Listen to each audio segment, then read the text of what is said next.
성경이 어떻게 이제 그렇게 편집이 됐고 왜 연대기 순으로 그렇게 기록하지 않고 그런 식으로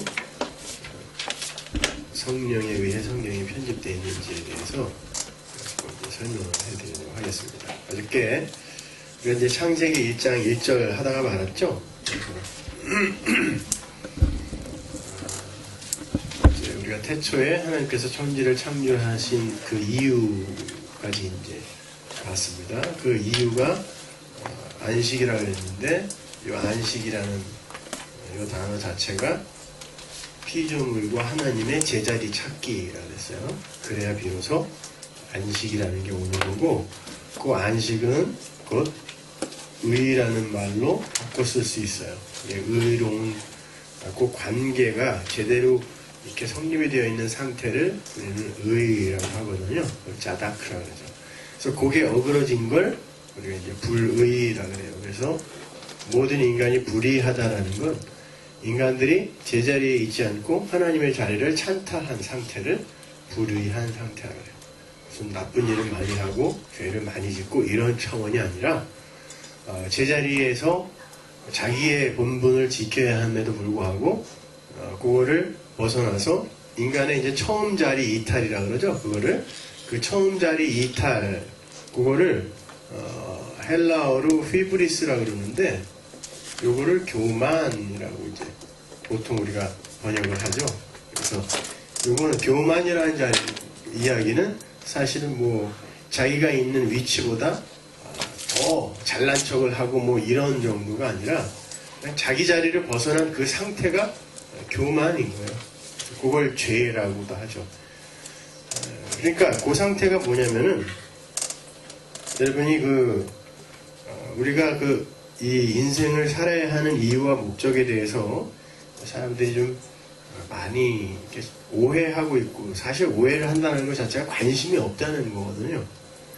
여러분 한번 생각해 보세요. 인간의 처음 자리가 하나님 절대 의존의 자리라는 건 무슨 소리냐면, 인간들의 이게 자아라는 게 있습니다. 이게 이 인간의 이 자아라는 건 원래 하나님 절대 의존적 존재라는 건 이렇게 하나님과 연합이 되어서 이분이 주시는 모든 생명력과 이분의 모든 풍성함을 갖고 그거를 하나님이 주시는 생명력과 그 하나님의 풍성함을 성경이 바라크라고 하는데요. 그게 복이에요. 복은 우리가 원하는 이 세상에서 인간들이 가치라고 정해놓고 합의해놓고 추구하는 그따위 것들이 복이 아니라 원래 하나님께서 인간들을 존재가 되게 만들고 그리고 하나님 걸 부어주어서 어떤 가치를 형성하는 데 필요한 하나님의 모든 생명력, 하늘의 것, 이걸 성경이 바라크 그래요. 그걸 복이라 그래요. 그게 복이에요. 복은. 그러니까 이 복을 추구하는 게 기독교란 말이죠. 그러니까 인간은 이렇게 하나님에게 절대 의존자로 하나님께 꼭 붙어서 하나님께서 주시는 모든 것을 힘삼아 자아라는 걸 형성하는 거예요. 그러니까 원래 인간의 자아라는 건 하나님이 없이는 형성이 안 되는 거예요.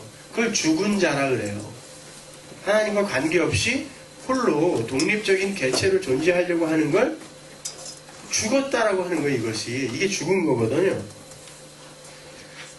근데 인간들이 이제 자기 존재, 즉 자기 주체성이나 존재성을 이제 찾겠다고, 확립하겠다고 하나님을 떠난 상태가 이제 이 상태예요. 그래서 하나님은 이제 타자로 존재합니다. 여기에 이렇게. 그리고는 이 자아를 뭘로, 이제는 하나님이 주던 생명력이나 하나님이 주던 복이 완전히 이제 차단이 된 상태잖아요. 그 상태가 뭐냐면 하늘의 것으로 이렇게 풍성히 받아서 존재해야 할 자들이 이 초월적인 영역으로부터 그리고 초월적인 존재로부터 차단을 당하여 이 땅의 것으로 자기 자아를 형성하고 이 땅의 것으로 자기의 이 존재 가치를 챙기려고 하는 그 상태, 땅에 갇혀있는 상태를 한문으로 뭐라 그래요? 지옥이라 그래요. 지옥인 거예요. 여기가 사실은요. 하나님과 관계없이 사는 그들의 실체를 한번 확 벗겨보면요, 그게 다 지옥이에요. 지금 이 인류가 이나마 유지되고 있는 건 하나님께서 일반 은총이라는 걸 우리에게 허락하시죠. 그죠? 이 일반 은총 안에는 뭐 해, 공기, 이게 의인과 악인에게 공통으로 주어지는 거, 역사가 종말로 치닫고 있는데 그 종국에 이제 다 사라져버릴 그런 것들이지만 하나님께서 그 역사의 존재 목적을 성취시키기 위해 허락하는 것들이 이제 이런 것들이 있죠. 이 중에는 윤리, 도덕, 사회법, 국가, 왕, 지도자 이런 것들이 있어요.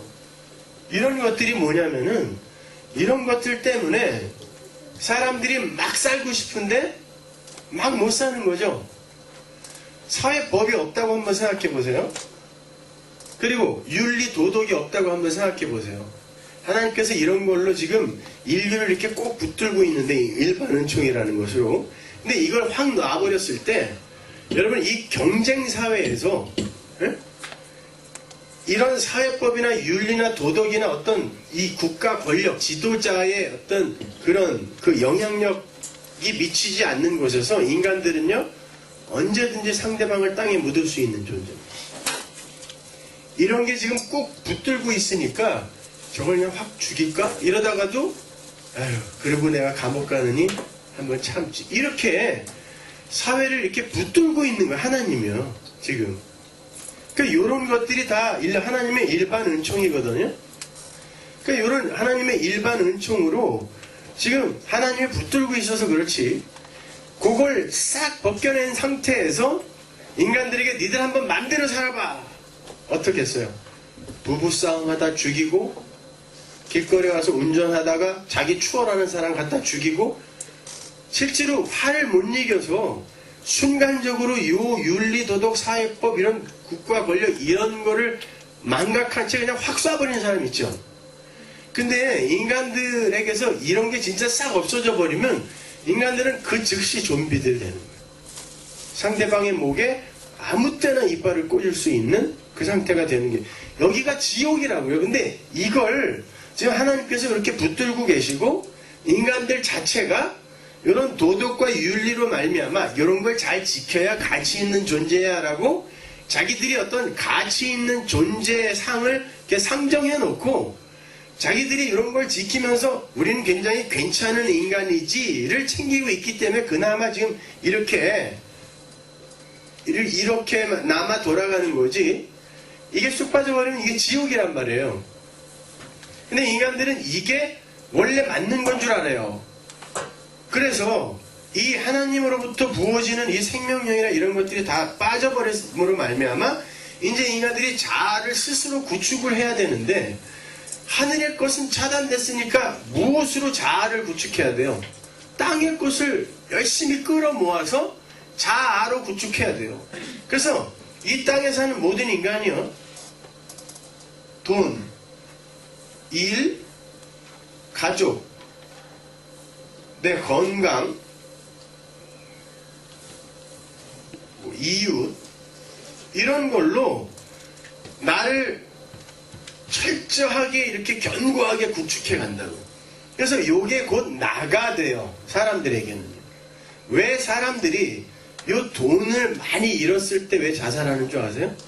요게 내 생명이 되어 있는 거예요. 나가 되어 있는 거예요. 왜? 하늘의 것이 이미 다 끊어졌기 때문에 사람들은 어떻게 해서든지 나라는 존재를 구축을 해야 되는데, 요런 세상의 것들을 다 이렇게 내 울타리 안으로 끌어들여서 요걸 나로 만들어 가요, 인간들이.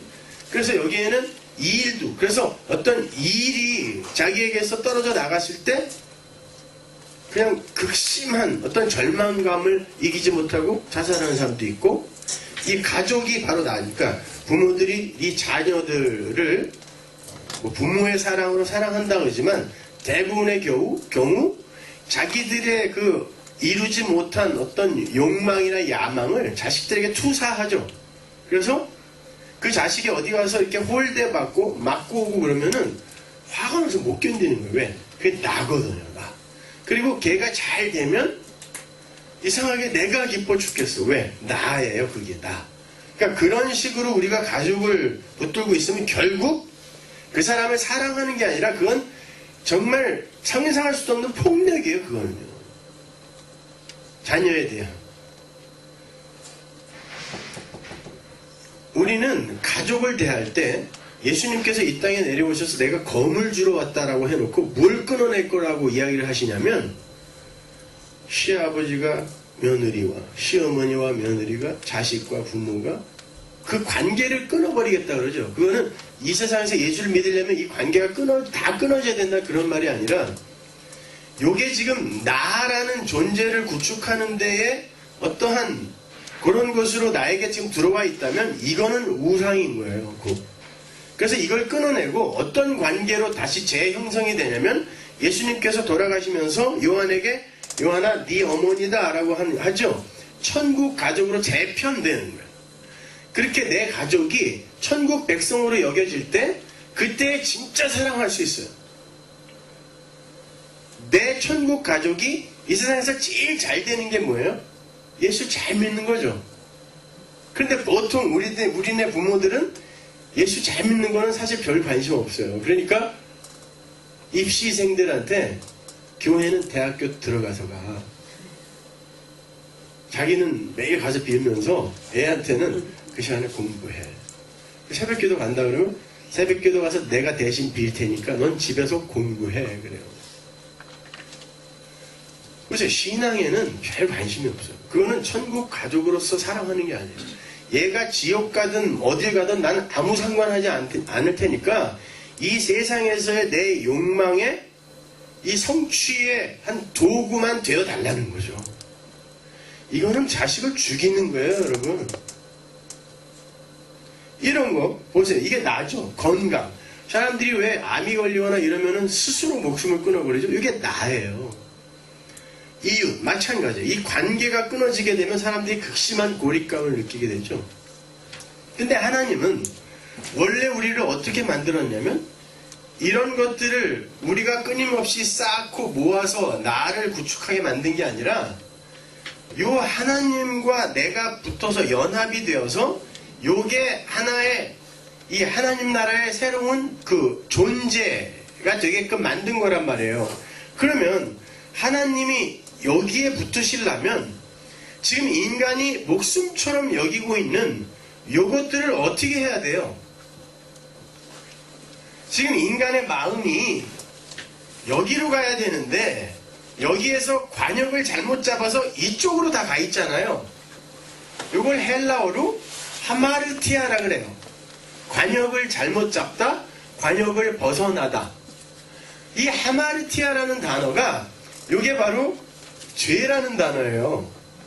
그러니까 죄는 여러분이 이 세상에서 도덕적으로 윤리적으로 무슨 대단한 그 흠 있는 삶을 살거나 죄를 사회법에 어긋나는 어떤 행위를 하는 것 그것뿐만이 아니라 하나님께 가야 할 요 마음을 요 나머지 다른 것들에게 주고 있는 그 상태를 하마르티아 관역을 벗어나다 죄라고 하는 거예요.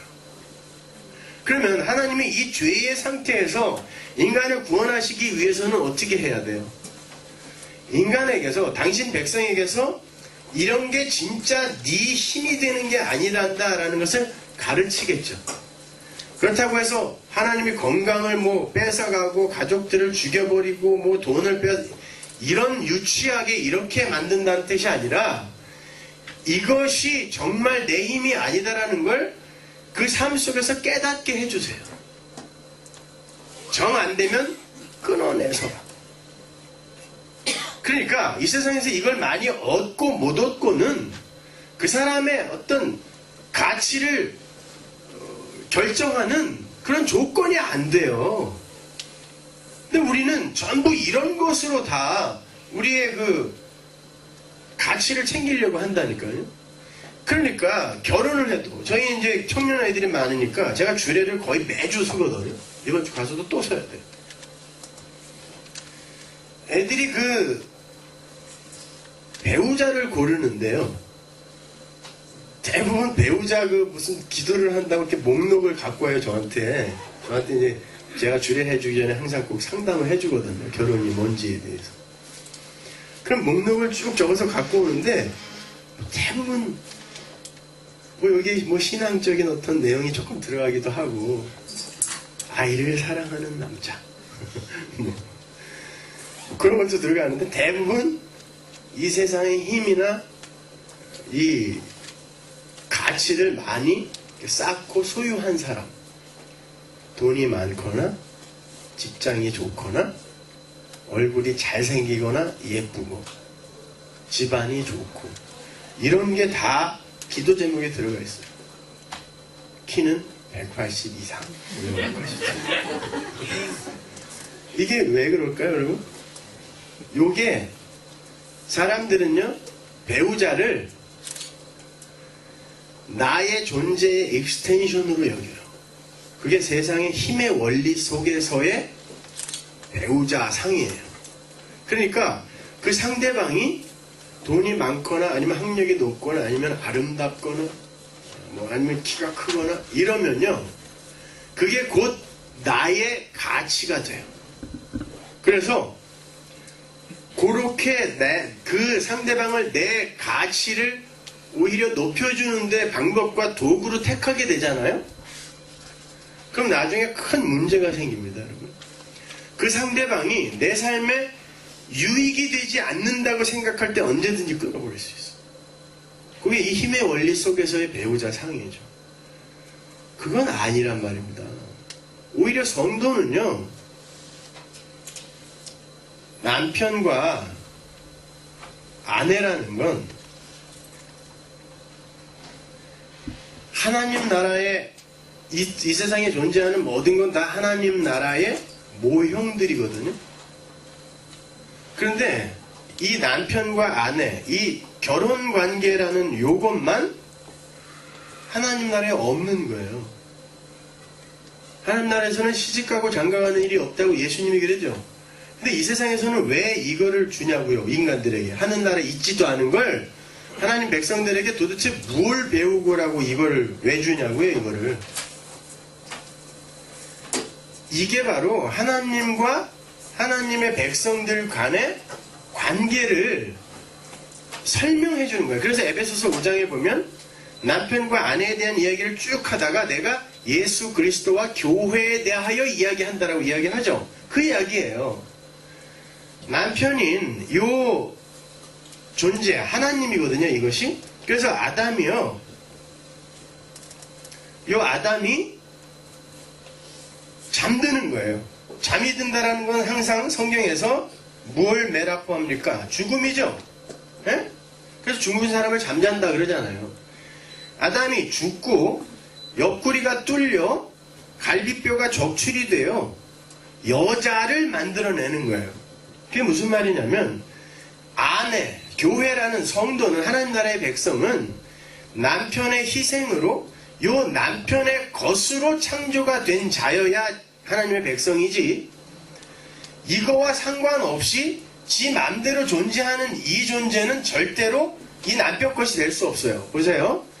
여기에서 남편의 옆구리가 뚫리고 남편의 그 심장을 둘러싸고 있는 갈비뼈가 적출이 된다는 건 남편의 죽음이거든요. 그래서 이 예수님의 옆구리에서 물과 피가 흐르는 거죠. 물과 피는 여자가 아이를 출산할 때 나오는 거예요. 양수가 터지고 피가 나오는 거예요. 예수가 죽음으로 말미암아 아내인 교회가 그렇게 창조가 되는 거죠. 그런데 이걸 성경이 뭐라 그러냐면, 남자가 부모를 떠나 여자와 한 몸이 되는 걸 결혼이라 그러죠. 근데 아담이 부모가 어디 있어요? 이 이야기는 예수 그리스도가 아버지이신 하나님의 곁을 떠나 우리에게 내려오셔서 십자가를 지심으로 말미암아 교회는 비로소 존재하게 된다라는 그 이야기예요. 거기에 이 교회가 할 수 있는 거, 보탤 수 있는 일은 아무것도 없었어요. 그냥 이 신랑의 희생으로 말미암아 이 존재가 살아나는 거예요.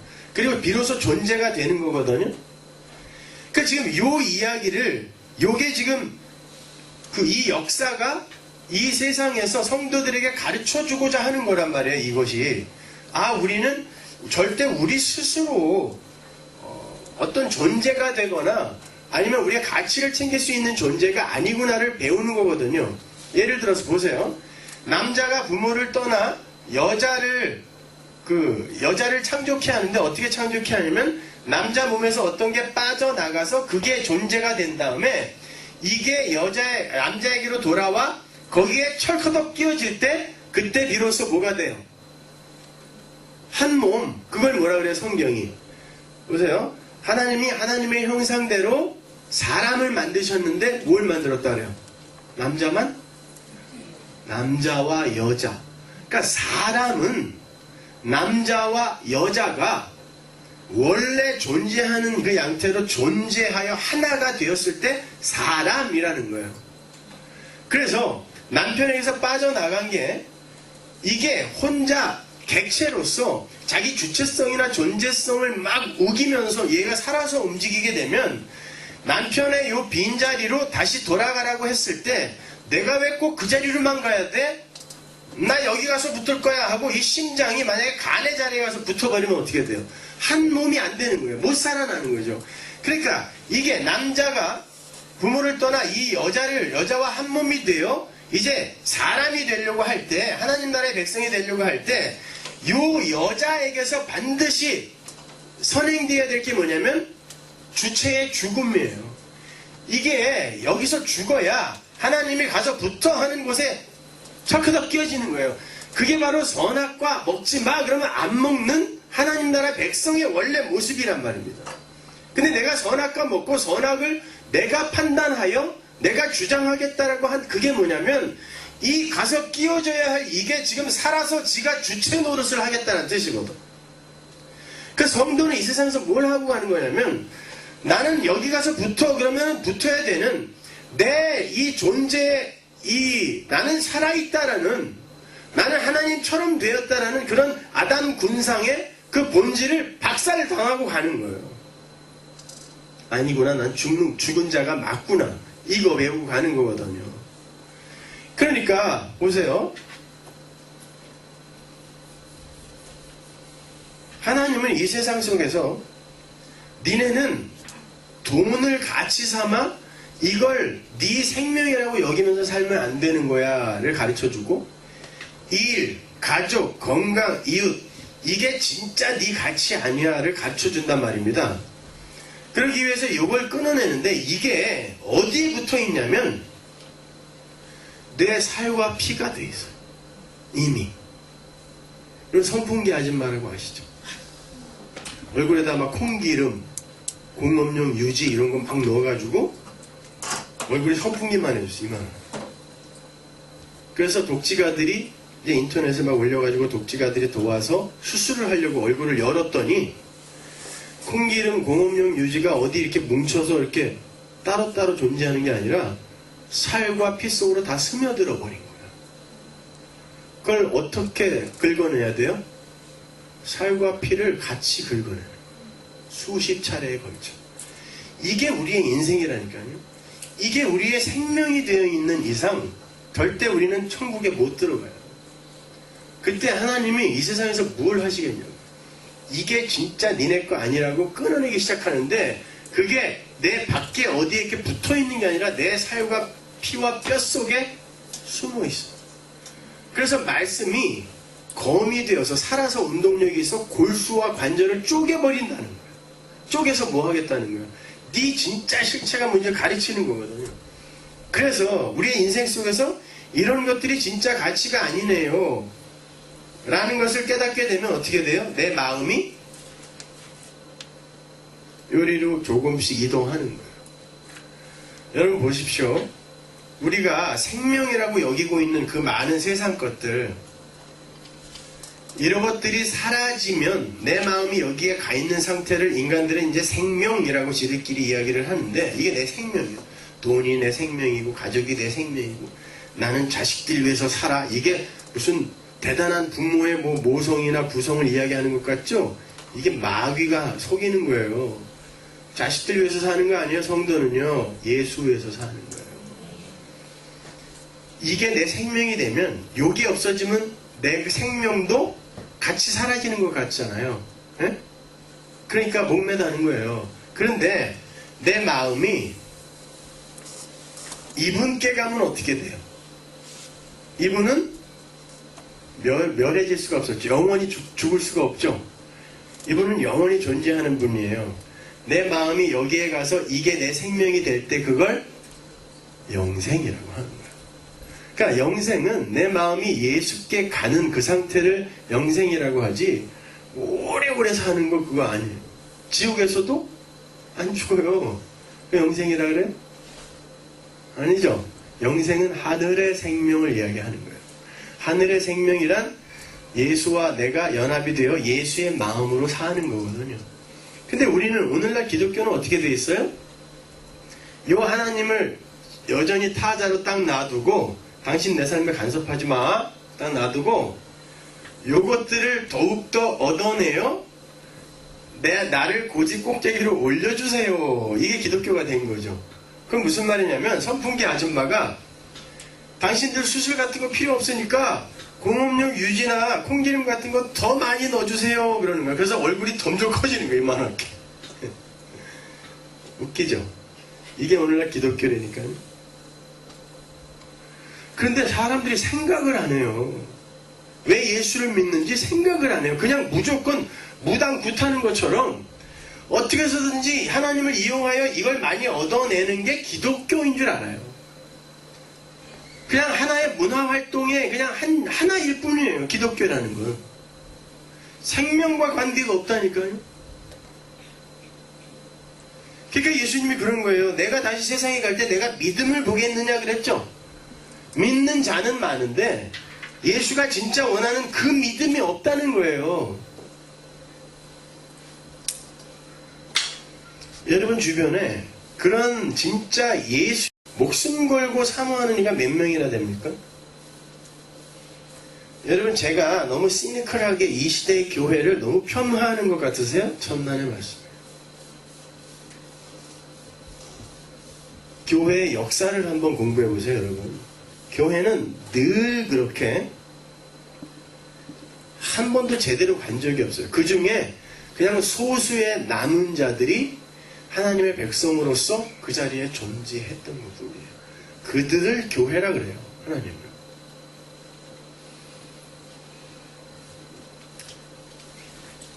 제가 예전에 그 대학 다닐 때 진리라는 게 너무너무 궁금하고 알고 싶어서, 하여튼 뭐 부흥회군, 뭐 우리 주변에서 일하는 모든 집회에 갈 수 있는 한 다 다녔어요. 고등학교 때부터 그랬거든요.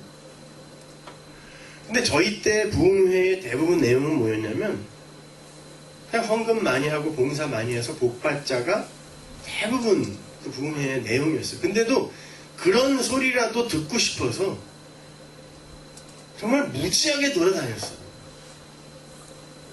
근데 그 그때 당시에 유명한 부흥 강사라는 분들이 대부분 굉장히 유치한 코미디안 수준이었어요. 그래서 뭐 저고리를 벗어갖고 막 집어 던지더니 저 금 이상 넘어가면 이 교회의 무슨 뭐 헌신도가 높은 거고, 저 금을 못 넘어가면 이 교회는 완전히 꽝이고, 뭐 이랬어요. 그래서 그분이 던지려고 그러면 막 조마조마조마해서 저 넘어가야 되는데 그러고 있었거든요. 근데 누구에게 이렇게 진짜 성경이 뭐예요? 이렇게 물어볼 데가 없었어요. 그때는. 그래가지고 제가 오죽하면은 불교 또 동양 철학, 이슬람, 대순진리회 이런 데를 몇 년씩 찾아다녔어요. 혹시 기독교가 이런 거라면 다른 종교에도 진리가 있지 않을까? 왜? 다른 게 없잖아요. 알지 못하는 신의 이름을 부르면서, 뭘 알아요? 개뿔이나 하나님에 대해서 우리가. 모르는 신의 이름을 부르면서 자기가 원하는 걸 얻어내는 게 기독교라면 다른 종교랑 뭐가 다르냐고요. 그래서 다른 종교에 진리가 있다는 걸 내가 증명해보고 싶었어요. 너무너무 그게 절박했어요, 저한테는. 왜냐면 제가 고등학교 졸업할 때까지 빵집을 한 번 안 가봤거든요. 그게 죄인 줄 알았어요. 저는 어려서부터 교회를 다녀가지고요. 고등학생이 교회하고 학교하고 도서관 이외에 딴 데 가는 걸 다 죄로 알았어요. 그래갖고 고등학교 졸업할 때까지 빵집도 한 번 안 가보고 대학교 들어갔더니 처음으로 제가 미니스커트를 입은 여자를 봤어요. 학교에서. 그리고는 가슴이 얼마나 뛰던지 벽을 보고 제가 30분 기도했다니까. 어떻게 이런 고결한 나의 마음속에 저게 아름답게 보이냐 그래갖고. 아니 그런데 대학교 올라가 보니까요, 이게 재미난 게 너무 많은 거예요. 그리고 우리 집안은요, 또 대대로 이게 술이 잘 받아요, 또 몸에. 그래서 아버님이 대학교 입학하는 날 저를 술을 한 잔 사주셔서 주도를 가르쳐 주신다고. 어른한테 술을 배워야 된다 그래갖고 술을 한 잔 아버님이 주시는데 주도 배운 그대로 딱 해서 원샷으로 맥주 500cc 그냥 원샷을 다 마셨어요. 고등학교 졸업하자마자. 단 한 번도 술을 마셔본 적이 없는 사람이. 근데 너무 짝짝 붙어 그냥. 뭐 취하는 거 이런 것도 없어요. 그러니까 막 저는 소주를 막 17병씩 먹고 친구들을 차에 다 태워서 보내주고 그리고 집에 가서 공부하다 자고 그랬다니까요. 그런데 예수님이 계시다고 하니까 너무 불편한 거예요, 이게. 그동안 살았던 게 이 율법주의가 꽉 묶여서 살았던 그게 옳은 것 같고 지금 내가 하고 있는 이런 것들은 너무 추악하고 더러운 짓 같아갖고 하나님만 없으면 편하게 살 것 같아. 그리고 다른 종교와 기독교와의 차이도 별로 모르겠어. 그동안에 뭐 누가 가르쳐준 사람이 없기 때문에. 그래서 다른 종교들을 공부를 하는데 말이죠. 비슷한 게 너무 많아요. 여러분 노자의 도덕경 같은 거 보면 성경하고 흡사하는 게 굉장히 많습니다. 심지어 불경을 보면요. 거기에는 석가모니의 제자가 무리를 걷다가 의심하여 빠지는 장면도 나와요. 근데 석가모니는 예수님보다 600년 이전 사람이잖아요. 그러면은 성경이 불경을 베낀 건가요? 비슷한 거 굉장히 많습니다. 더더군다나 뭐 성경이 나오기 뭐 1500년 전 바벨론 신화 같은 데는 노아의 홍수 사건이 그대로 기록돼 있어요. 뭐냐고요? 그러니까 공부를 하면 할수록 도대체 진리가 여기에만 있나? 이런 마음이 이게 불일 듯 일어나는 거예요.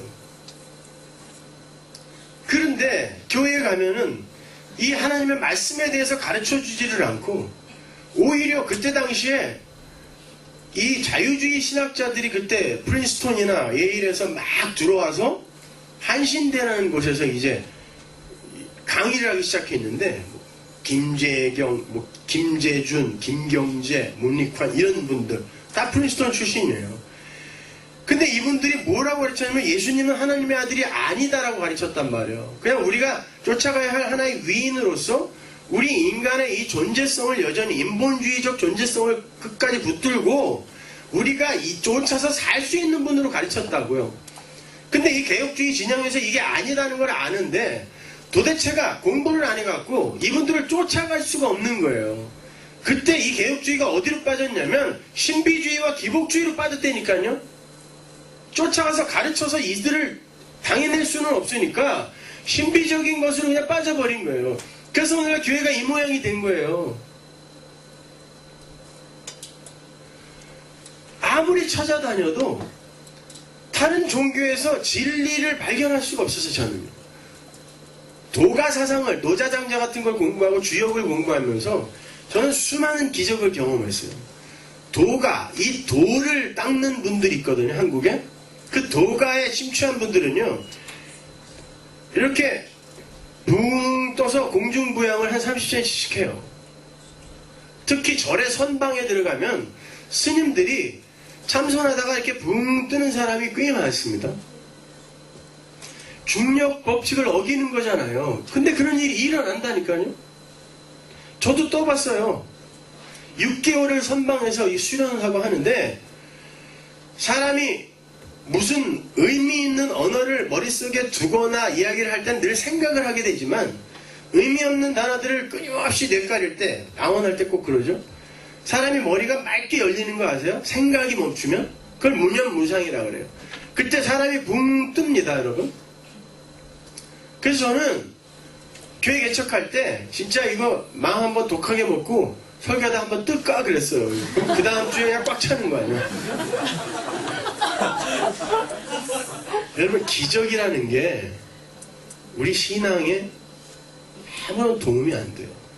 홍해를 40마일이 갈라져 있는 그 바다를 며칠을 걸어서 옆에 보면 막 돌고래가 막 친구하자고 손들고 이러는 걸 며칠을 걸어서 보고 간 사람이 돌아서자마자 왜 우리 여기서 내려왔어? 라고 했다니까요. 그게 인간입니다. 근데 은이빨이 금이빨로 바뀌었다고 해서 사람들이 신앙에 도움이 될 것 같아요? 속지 마세요. 범어사 같은 데 가면은 스님들이 암 환자를 눕혀놓고 손으로 그 환부에 넣어서 암덩어리를 끌어내요. 고쳐지는지 안 고쳐지는지 그거는 모르겠어요. 그런데 낫다는데 어떡할 거예요? 근데 교회에서 그걸 그대로 하고 앉아있어요. 은이빨이 금이빨로 바뀌는 거 300년 전에 이슬람에서 했던 거를 교회가 주워먹고 앉아있다니까, 오늘날. 힌두교 교사들이 절벽에서 1m씩 공중부양해서 설법을 합니다. 기적이 진짜 종교의 본질이라면 그런데 가야죠. 왜 예배당에 와서 앉아있어요, 멍청하게. 더 많은 기적이 일어난다니까요, 다른 종교에서. 심지어 저는 마지막에 대학교 2학년 때였어요. UFO, 그때 라이리안교라고 이제 한창 발음할 때요. 클로드 보리롱인지 보리밥인지 걔가 요한계시록을 과학으로 딱 풀어놨는데 기가 막힌 거야. 그래놓고 그 하나님 엘로힘이 바로 외계인이었다라고 결론을 지어놨어요. 오늘날도요, 그 라이리안교가 얼마나 이게 세력이 강해지는지, 그 사람들은 본부에서, 프랑스 본부에서 11조를 떼어가요, 월급에서. 근데 대단한 지성인들이 거기에 다 들어갔어요. 그래서 예루살렘에다가 그리로 이제 엘로힘, 외계인이 재림하신다고 거기다가 외계인, 그 UFO 착륙장을 만들고 있잖아요. 제가 이 사람들까지 쫓아가서 여기는 혹시 있지 않을까? 진짜 이게 온 게 아닐까? 쫓아가서 카메라 들고 UFO 찍으러 다녔어요, 저. 그리고 나중에 하나 찍었어요, 83년도에. 워커힐 상공에서. 그때 일간지 신문 탑에 그 스포츠 신문 일면에 났어요. 워커힐 상공의 UFO 출현. 알고 보니 주변 군부대 조명탄으로 밝혀져. 이렇게. 그만큼 관심이 많았어요. 진리가 뭔가. 나중에 내가 다른 종교에 이렇게 관심을 가지는 만큼 성경에 관심을 가져본 적이 있나 생각해보니까 나는 배워본 적이 없어. 항상 교회 가면은 목사님이 몇 페이지 피세요. 그래서 피면은 한 두어 절 읽어주고, 그 본문과는 아무 상관없는 헌금하여 복받고 봉사하여 이 얘기만 듣다 왔으니까 뭘 배웠겠어요, 제가요. 그리고 착하게 잘 살자, 이게 끝이었어요. 차라리 국민학교 도덕책을 보지. 그러면 거기에는 너무 구체적이고 쉽게 나와 있잖아요. 착하게 잘 살자. 안창호 선생이 고장난 신호등이 고장났음에도 불구하고 빨간불이 계속 켜 있는 바람에 하루 종일 안 지나갔다. 이걸 우리는 본받자 그랬죠. 그럼 바보죠. 그렇게 사는 게 옳아요? 그런데 우리는 성경도 그렇게 본다니까요. 나중에 그렇게 성경에 대해서 알고 싶어서 성경을 읽는데, 한국에서 그 성경에 대해서 제가 묻는 것에 대해서 대답해주는 사람이 한 명도 없었어요. 그렇게 죽으라고 쫓아가요. 저는 탄호 스님, 성철 스님까지 쫓아가서 3,100까지 했던 사람이에요. 그 사람들하고 한마디 나누려고. 스님, 도대체 진리가 뭡니까? 이거 한마디 물어보려면 3,000배 절을 해야 돼요. 3000배 절을 하면요, 건장한 그 대한민국의 전 갑종 1급 군대 저 현역 갔다 온 사람이요, 그런 사람이요 계단 2개를 못 내려가요. 얼마나 힘이 든지. 근데 그렇게 하고 올라가서 성철 스님한테 자고 그랬어. 진리가 뭡니까 스님? 그랬더니 내가 어떻게 알아 임마. 그 말 한마디 들었어요. 근데 그분은 그거 진심이었어요. 제가 그분 유언을 보고 알았어요. 내가 산채로 선난손녀를 너무 많이 속여서 내 이 죄과가 수미산보다 높았다 그래요. 그리고 그게 너무 고통스러워서 자기는 산채로 무간지옥에 떨어져 있었다 그럽니다. 그분이 뭐 이렇게 많이 속였겠어요?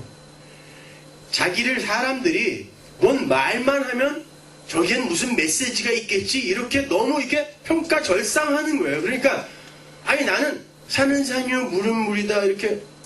그 금강경 오가해라고 중국 그 시인이 쓴 책 그 글이거든요. 산시산 수시수 불지하초. 근데 성철 스님이 그 얘기 그냥 인용에다가 한마디 했더니 책이 20권이 나왔어. 여기엔 무슨 의미가 있을 거라고.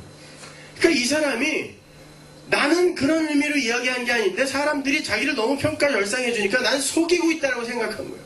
근데 그게 너무 아픈 거예요. 그분은 진리를 몰랐어요. 실제로.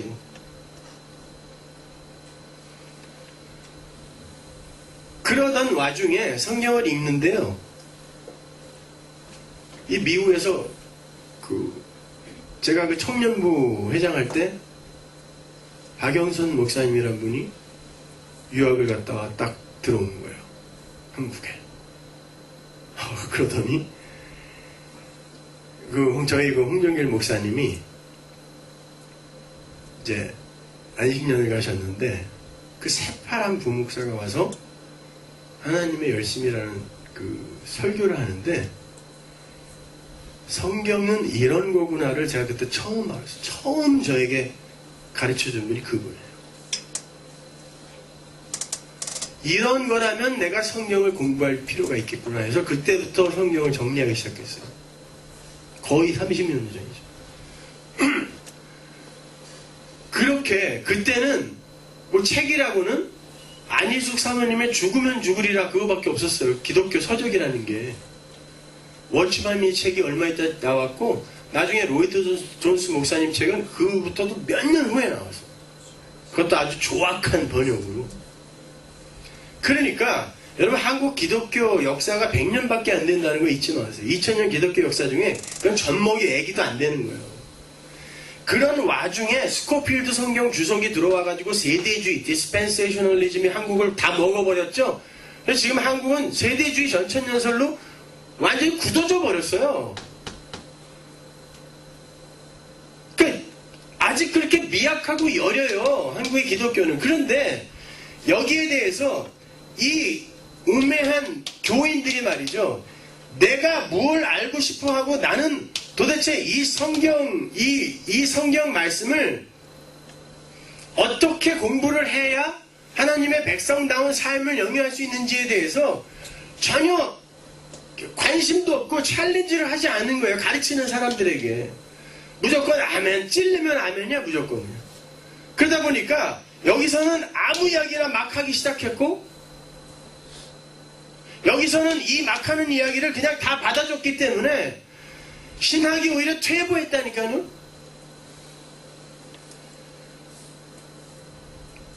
그러니까 히스기야 5장 피세요. 그럼 성경을 막 뒤져. 히스기야서가 어딨어 성경에. 제가 가끔 가서 농담해요 그렇게.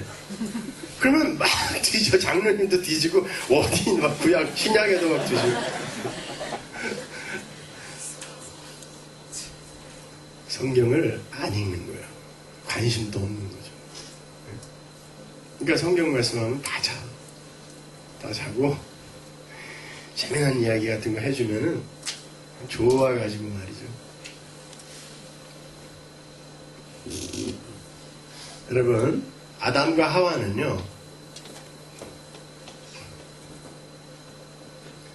이 사람들은 벌거벗겨진 채 창조되죠. 이 벌거벗겨졌다라는 게 뭐냐면요, 하나님 앞에서의 인간은 그의 존재됨이나 그의 됨됨이에 그 어떤 사유나 행위를 보탤 수 없는 존재다라는 것을 인정하는 상태를 이야기를 해요. 그게 하나님 앞에 벌거벗겨진 거예요. 여기에 하나님이 당신의 아들의 가죽을 벗겨 덮어버리는 걸 생명이라고 해요. 이게 하나님 나라의 존재의 창조 메커니즘이에요. 아담과 하와가 벌거벗은 게 죄가 아니에요. 하나님이 이 벌거벗겨진 아담과 하와와 교제하고 동행했다니까요. 어디서? 에덴에서. 그런데 이들이 나는 벌거벗겨졌네? 그러니까 여기에다가 내가 뭔가를 보태야지 하고 무화과나무 잎사귀로 치마를 해 입은 걸 이걸 하나님의 진노를 받을 만한 죄라 그러는 거예요. 이거는 하나님이 입혀주셔야 되는 거거든요. 근데 인간들이 자기들의 힘과 노력으로 이걸 덮으려고 하는 걸 죄라고 한단 말입니다. 그래서 나중에는 이 아담과 하와가 이 벌거벗겨진 채로 새하늘과 새 땅에 들어가는 게 아니라 하나님의 백성이 세마포를 입고 들어가죠. 근데 계시록에 보면 그 세마포가 뭐라 그래요? 어린 양의 피에 빤 옷이다 그러죠. 그러니까 피예요. 예수님의 피. 그 예수님의 피로 입어야 비로소 존재가 되는 요 존재, 이게 바로 너희들이란다 라고 성경의 유일한 독자인 교회에게 쓴 책이 성경이에요. 그러니까 지금 요 아담과 하와는 이 벌거벗겨진 상태에서 나는 이렇게 하나님 앞에서 벌거벗겨진 자로 존재하는 게 맞는 거구나. 그걸 하나님이 하늘의 생명력으로 덮어줘야 나는 비로소 존재가 되는구나. 이걸 알고 가는 거예요. 그 전체의 이야기를 성경에다 쭉 기록해 놓은 거란 말입니다. 그러니까 요즘 누디스트들이 요 이야기를 갖고요. 아담과 하와는 원래 벗겨진 채로 창조됐다 그래서 우리들이 이렇게 벗는 건 맞는 거, 성경적으로도 맞는 거다라 그러는데 아니야, 세마포를 어떻게 입는가를 보여주는 게 벌거벗겨지면서 출발하는 거라고요. 다시 알려주세요. 가서 입는 게 맞더라고. 벗고 사는 거 아니란 말입니다. 그러니까 이 벌거벗겨진 아담과 하와 이들이 죄를 짓자 하나님께서 창세기 3장 15절에서 원시복음이라는 걸 줘요. 원시복음이라는 건 가장 이 터프하게, 러프하게 이렇게 다듬어지지 않은 최초의 복음이라는 뜻이에요. 창세기 3장 15절이. 그게 뭐냐면은 뱀과 여자가 한 편이 돼 있잖아요, 지금. 뱀이 여자를 꼬여가지고 뱀과 여자가 한 목적지를 향하는 지향성이 있다는 걸 지금 폭로당한 상태죠. 근데 하나님께서 이 뱀과 여자를 원수로 만들겠다 그래요. 그리고 이 여자의 후손이 뱀의 후손의 머리를 깬다 그러고 이 뱀은 여자의 발 뒤꿈치를, 여자의 후손의 발 뒤꿈치를 무는 이 방식으로 역사가 이제 진행된다고 이야기하는 거예요. 이게 원시복음이에요. 하나님께서 이 뱀과 이 여자, 한편이 되어 있는 이 여자와 뱀을 원수로 만든다는 건 둘 중에 하나는 내 편으로 만들겠다는 얘기죠. 누굴까요? 여자. 성경에서 항상 여자는 뭐예요? 교회, 신부잖아요. 신부. 우리가 어린 양의 신부. 그래서 예수님 곁에 십자가 옆에 전부 마리아만 있었던 거예요. 성경 잘 읽어본 분들은 아세요. 여자들이 수없이 많은데 그들의 이름은 하나도 얘기 안 하고 마리아만 얘기해요. 마리아, 띄어서 마리아, 마리아. 마리아가 뭐냐면 마라예요. 마라는 뭐냐면 쓴물이에요. 쓰다라는 뜻이에요. 쓰다라는 건 뭐냐면 죄, 저주. 이 죄와 저주, 요 마리아가, 그래서 예수님의 엄마 마리아가 잉태치 못하는 자로 나오는 거예요. 잉태치 못한다는 건 생명을 산출해낼 수 없는 상태, 죽은 흙이라는 뜻이에요. 이 마리아가 마라의 쓴물 사건 나오죠. 거기에 나무 토막이 던져지니까 그게 단물이 되듯이 십자가가 던져지니까 이 둘러섰던 마리아들이 하나님의 신부로 확 돌아오게 되는 거. 이게 역사란 말입니다. 그래서 역사의 중심은 항상 십자가란 말이에요.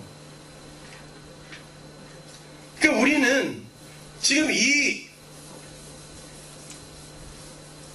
어떻게 해서 하나님의 이 신부가 되는지를 좀 성경을 통해서 배워야 되는데, 자, 하나님께서 이제 교회, 너희들은 내가 내 사랑으로 반드시 구해내고 말 거야를 창세기 3장 15절에서 이야기한 다음에 3장 21절에서 가죽을, 동물 가죽을 하나, 그때 당시 짐승은 무죄한 짐승이죠, 그죠? 그 무죄한 짐승의 생명을 빼앗아서 그 가죽을 벗겨 남자와 여자의 부끄러움을 덮어버리는 거란 말입니다. 그게 21절이에요. 그리고는 곧 하나님께서 나는 너희들을 살려낼 건데 이런 방식으로 살릴 거야 라고 하자 아담이 자기 아내의 이름을 하와라고 줘요. 그 전에 이름이 이미 지어졌던 거 아닙니다. 이 사건들이 다 지나간 다음에 아담이 하와라고 줘요. 이 하와라는 여자의 이름은 산자의 어미예요. 하나님은 아담에게 약속하기를 너 선악과 따먹으면 너 죽일 거야. 무투 타무투 그랬죠. 그거는 정령 죽이리라 해요. 강조용법이거든요. 무투 타무투. 무투라는 말이 죽일 거야. 죽일 거야. 두 번이나 반복할 말. 근데 아담에게 하나님이 그렇게 약속했는데 선악과를 따먹었어요. 근데 무슨 배짱으로 산자의 어미라는 이름을 짓냐고요. 나는 산다란 뜻 아니에요 지금.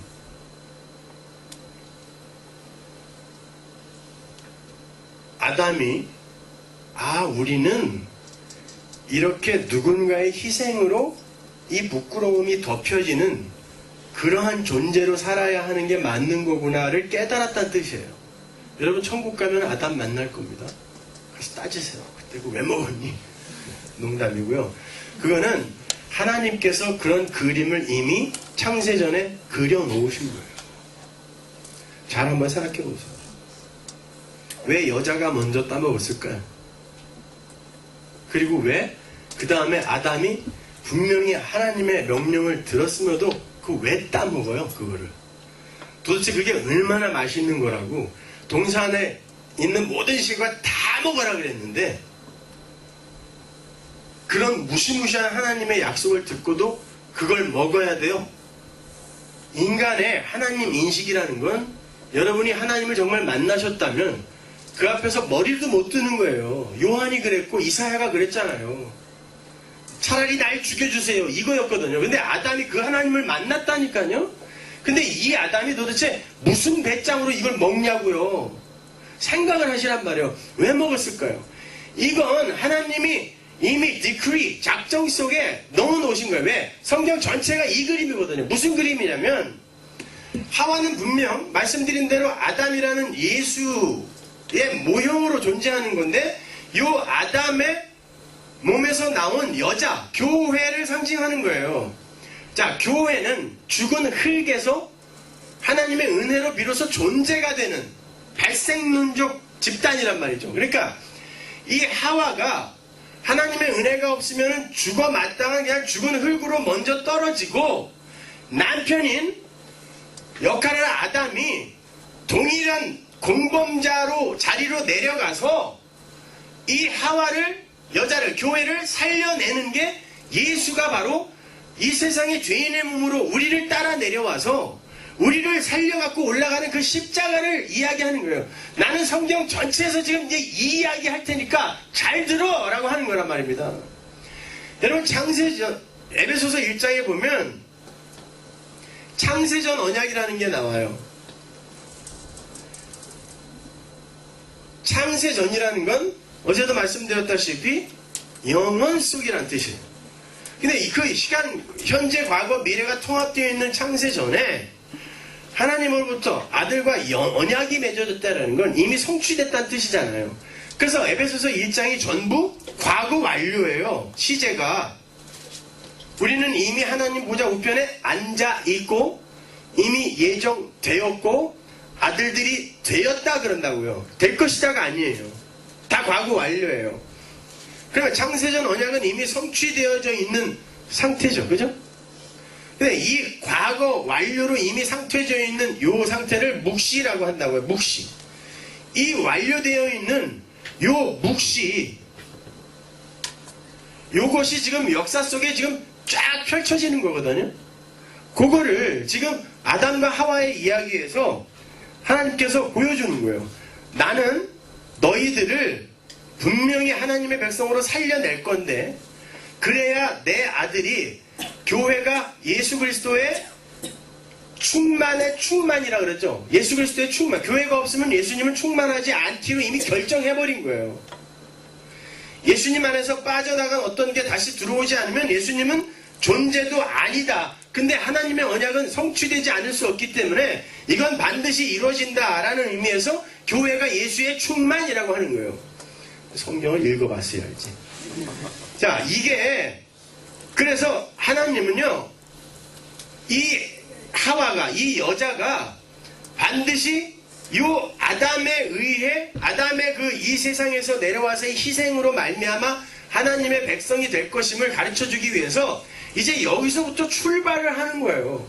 그래 놓고 이제 나중에 진짜 원래 아담, 진짜 아담인 예수가 내려와서 이 죄 속에 빠져있는 이 하와 교회를 살려내는 거예요. 그 이야기를 창세기부터 이제 하나하나 차근차근 해 나가는 거란 말입니다.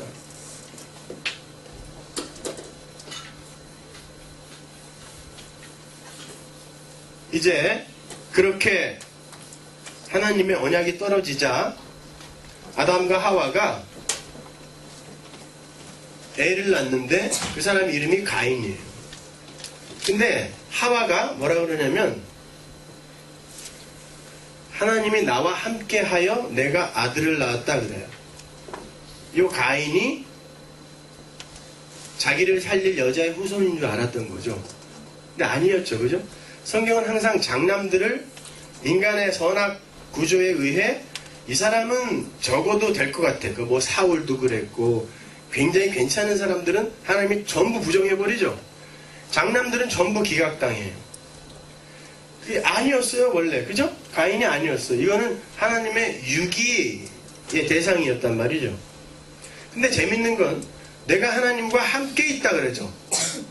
근데 아담과 하와는 에덴에서 쫓겨난 상태잖아요. 그리고 하나님이 동쪽을 막아버렸죠. 동쪽을 막아버렸잖아요. 뭘로?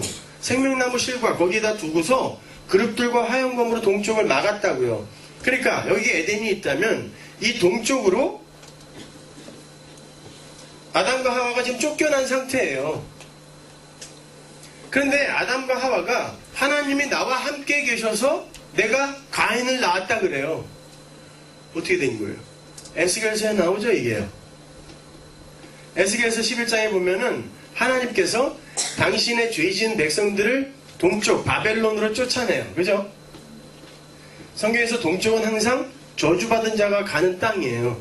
그래서 바벨론 동쪽, 바벨탑 동쪽, 다 동쪽인 거예요. 동쪽으로 가는데 하나님께서 성전을 나와서 동쪽으로 쫓아가세요. 그래놓고 내가 내 백성들 저주의 땅에 가서 고난받을 때 그들의 성소가 될 거야. 같이 있을 거야. 이야기하는 거예요. 하나님이 에덴 동산에서 이 아담과 하와 쫓아낸 다음에 쫓아 나오신 겁니다. 여러분은 하나님의 백성이에요. 지금 이 저주의 동쪽 역사 속에 나와 있는데 하나님이 여러분과 함께 하시죠. 여러분 안에 하나님 계시잖아요. 그 이야기 하는 거예요. 하나님이 오셔서 그 이들의 그 저주스러운 역사 속의 삶을 함께 체휼하세요. 히브리서에 나오죠, 그죠? 체휼하시는 거예요. 그래놓고 가인을 낳는데 보세요. 요 동쪽으로 쫓겨난 사람들이 예수님의 희생으로 말미암아 요리로 다시 회복되는 걸 우리가 구원이라 그래요. 이스라엘이 가나안으로 들어올 때 애굽이 여기 있거든요. 근데 굳이 광야를 돌아서 요단강인데, 그런데 여기를 어떻게 통과했어요, 가나안이? 여기 앞장선 사람 누구? 여호수아. 여호수아를 헬라어로 하면 예수. 자, 예수라는 사람이 앞장서서 여길 들어가는데 요 일 이전에 무슨 일이 있었냐면 이스라엘이 할례를 받죠. 길갈에서. 네? 할례가 뭐예요? 죽어야 할 내 대신에 나 이외에 타자가 죽은 흔적을 내 몸에 갖는 걸 할례라 그러죠. 그래서 그걸 표적이라고 하는 거예요. 예수가 먼저 죽고 이 가나안에 도저히 들어갈 수 없는 자들이 생명나무 먹고 여기 들어가는 거거든요. 그 이야기를 하는 거예요. 그래서 아담과 하와, 이게 아담이 먼저, 이 하와가 먼저 타락하고 아담이 쫓아내려가서 이를 끌고 들어가는 거예요. 자, 바벨론 보세요. 이스라엘이 바벨론으로 쫓겨났다가 이제 나중에 바벨론에서 그 예루살렘 성전으로 귀환할 때 미가서에 보면 하나님이 앞장서셔서 갔다가 앞장서셔서 길을 뚫고 다시 들어와셨다 그래요. 바벨론의 이야기도 그 이야기인 것이죠. 이 이스라엘의 이름이 어디서 나왔어요? 야곱. 여기도 모형이 나와요. 야곱이 장자권. 이건 뭐야? 하나님의 백성이라는 뜻이에요. 장자는 남자를 대표하는 거고 남자는 한 가정을 대표하는 거기 때문에 이스라엘은 그때 남자만 계수한 거예요. 남자만 세면은 얼추 인구가 나오니까. 그러니까 장자라는 건 하나님의 백성 전체를 상징하는 거죠. 그죠? 그래서 6월절날 장자들이 다 죽었다는 건 다 죽였다는 뜻이에요. 이 장자권을 받자마자 동쪽으로 쫓겨나죠. 그죠? 야곱, 이스라엘이. 근데 다시 어떻게 가나안으로 돌아와요? 지금 야곱이 가나안으로 돌아오는 건 아버지가 보고 싶어서 오는 게 아니라 야곱이 형과 아버지에게 도취한 장자권의 그 축복이 항상 율법에 의하면 약속의 땅에서만 유효해요. 그러니까 그 축복을 받기 위해서는 돌아와야 돼요. 근데 어떻게 돌아오냐면 자기가 귀중하지 않은 것을 가장 먼저 앞세우고 형이 죽이고 오면 앞에서부터 죽이고 오라는 거예요. 그래서 남는 거 귀한 거 내가 갖고 도망가겠다. 나중에 얘네들 다 죽이면 나 혼자라도 도망가겠다고 야복강 건너에서 혼자 있었던 거예요. 이런 남자 만나면 안 돼요. 기다리고 있는데 이제 야곱이 가나안에 들어가야 돼요. 누가 찾아와요? 여호와의 사자 그룹이 찾아와요. 그리고 뭐예요? 나 이겨라! 하고 시험을 하는 거예요. 나 이겨야 들어간다는 것입니다. 근데 야곱이 이겨요? 연락이 두들겨 맞다가 환도뼈까지 위골이 됩니다. 근데 하나님이 자 이제 이겼다 이러는 거예요. 어? 시컨 두들겨 펴놓고 네가 이겼다 그러는 거예요. 어? 마치 이 닭광 하나 남은 거 이거 누가 먼저 먹을까? 누가 마지막 먹을까? 어? 그 얘기하다가 한 대씩 때려갖고 참는 사람이 먹기로 하자. 그리고 한 대 때린 다음에 꼭 참는 사람이 때리려고 그러니까 그냥 너 먹어. 이걸 할 것 같은 거야. 이겼다라는 건 그래서 이름이 이스라엘로 바뀌는 거거든요. 환도뼈라는 단어는 히브리 원어로 보면 남자의 씨가 담기는 그릇이란 뜻이에요. 그 씨라는 그 단어가 제라, 후손이거든요. 자손. 그러니까 야곱의 자손이 환도뼈가 위골된 거예요. 야곱의 자손이 하나님에게 맞아 죽어야 할 야곱이 이스라엘이 승리자가 되는 야곱의 자손 누구? 예수. 십자가 이야기를 하는 거란 말이에요. 그러니까 전부 동쪽으로 쫓겨났다가 서쪽으로 들어오는데 그 앞에서 예수의 희생이 전부 십자가가 전부 그려져 있는 거란 말입니다. 그렇게 이제 가인이 죄인의 아주 표본처럼 나오고 아벨이라는 아들이 하나님의 라인으로 탄생이 되죠. 아벨이라는 이름의 뜻은 nothing이에요. 하벨, 없음이라는 뜻이에요. 이 없음의 모양으로 이 땅에 온 하나님의 라인이 이 세상에서 힘을 가진 존재들에게 맞아 죽는 거예요. 그리고는 하나님의 라인인 하나님의 백성이 창조되는 모습이에요. 역시 예수 그리스도의 십자가를 이야기하는 것입니다. 보세요. 아벨은 양을 쳤습니다. 그죠? 인간들이 고기를 먹게 된 건 언제부터? 노아의 홍수 이후부터죠. 그럼 이때는 양을 키워봐야 어디다 써요? 먹지도 못해. 그 엄마 아버지가 뭐 입고 있었어요? 가죽 옷, 부끄러움을 가리는 옷을 만드는 데만 쓰는 거예요. 그러니까 아벨의 관심은 인간의 부끄러움을 가리는 데만 있었다를 보여주는 거고, 가인은 농사를 지어서 먹을 거, 내가 힘으로, 인간이 힘으로 쌓을 수 있는 거에 관심을 두는 사람의 표본으로 나오는 거죠. 그러한 자들은 항상, 이 세상에 힘을 추구하는 자들은 항상 자기보다 나은 평가를 받는 사람을 질투하게 돼 있죠. 그래서 죽인 거 아닙니까? 힘을 겨루는 그 원리 속에서 사는 이들은 요게 악인이라는 거예요. 근데 이 악인에 의해 하나님의 백성이 nothing의 모습으로 맞아 죽어버리는 거죠. 근데 그러므로 말미암아 생명이 잉태되는 거예요. 셋이란 이름이 가인이 아벨을 때려 죽인 아벨 대신에 하나님이 주신 자가 셋이에요. 하나님의 백성을 가리키는 거죠. 그런데 이 셋의 라인 중에 또 다 선택을 받냐면 그것도 아니에요. 전부 타락해요. 또 다. 그 중에 하나 누구? 응? 노아. 셋의 후손 중에 누구죠? 에노스 때 그때 셋의 후손이 뭘 불렀다 그래요? 여호와의 이름을 불렀다 그러죠. 근데 가인의 후손은 그 위에 뭐라고 적혀 있어요?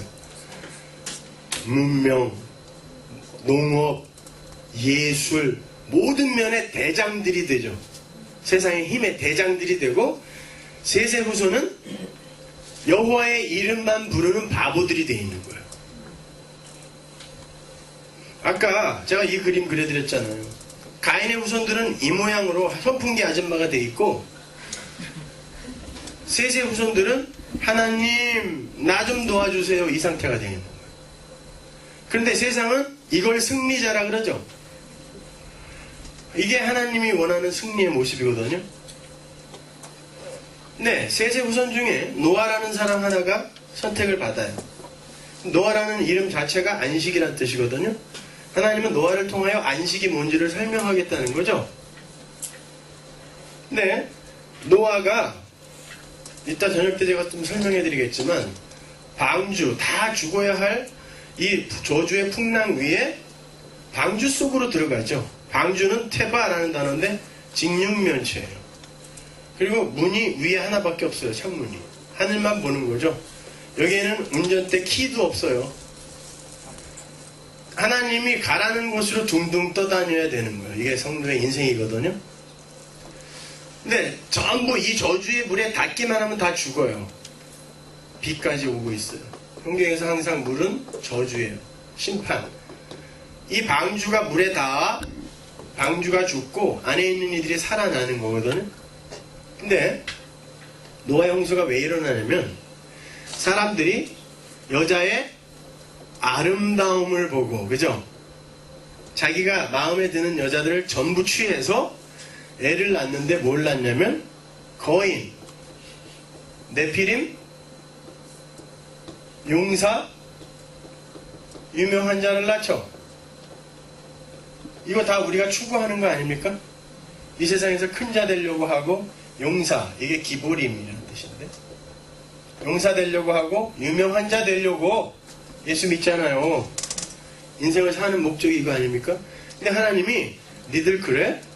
니들이 아름다움, 니들의 선악구조를 갖고 아름다움이라는 걸 니들이 결정을 해서 그걸 추구해. 거인을 추구해. 내 앞에서의 네피림의 삶을 추구해. 이게 다 뭐예요? 선악과 따먹고 하나님처럼 되겠다라는 사람들의 추구 아닙니까? 용사 되려고 그래? 유명한 자 되려고 그래? 다 죽일 거야. 이게 홍수예요. 심판이에요. 심판. 그런데 이렇게 해서 심판을 하신 다음에 하나님께서 노아의 이제 홍수를 다 물러가게 하고 방주만 이렇게 마른 땅 위에 남게 하죠. 그 다음에 이 안에 들어있는 사람들을 전부 나오게 하는데 하나님께서 무지개 언약이라는 걸 주세요. 무지개는 뭐예요? 뭐같이 생겼어요 이거? 활. 그런데 뭘로 된 활이에요? 비에 의해 만들어진 활이죠. 활은 항상 심판을 상징하는 거예요. 성경에 보면 이 하나님이 하늘에서 활을 쏘고 칼을 내린다를 심판이라고 하는데, 활이 하늘을 향해 뻗쳐 있는 게 무지개 언약이에요. 내가 맞아 죽겠다는 것입니다. 무지개 언약. 니들이 얼마나 악한지 내가 홍수로 겁을 줬는데도 너희들은 여전히 포도주 먹고 뻘거 먹고 자고 있는 놈들이야. 노아가 그러잖아요, 마지막에. 그런데 내가 어떻게 너희들을 새롭게 만들어야 되겠어? 내가 죽어야 돼. 그게 십자가예요. 하나님이, 예수 그리스도가 자기를 향해 활을 쏴 맞아 죽고 이들이 사는 거예요. 그게 레인보우예요. 그래서 이 무지개는 항상 증인으로 서는 거예요. 하나님이 내가 무지개를 보고 너희들을 멸치 않겠다 그러죠. 그러니까 무지개는 항상 증인으로 서는 거죠. 하나님은 당신의 언약을 할 때 항상 당신이 증인으로 서시죠. 그 율법에도 나오는 거거든요. 이렇게 하나님께서 언약을 주시는데, 창세기 8장을 보면은 하나님이 무지개 언약을 주시면서 뭐라 그러냐면, 내가 너희들을 다시는 홍수를 멸하지 않을 텐데 이유가 뭐냐면 너희들의 마음이 나면서부터 악하기 때문이야 그래요. 나면서부터 악하면 다 죽여야지 그게 어떻게 살리는 이유가 돼요. 그 전에 무슨 일이 있었어요? 정결한 짐승이 제물로 드려지죠. 네? 노아의 홍수 사건에서 짐승이 살아나잖아요. 예수가 하나님에게 제물로 바쳐지자 이게 바로 무지개거든요. 하나님이 맞아 죽자 죽어야 할 나면서부터 악한 그들이 살아나는 거야. 그런데 요 기보림, 네피림 이 단어가 어디 나오냐면요, 창세기 10장에 나오는데 거기에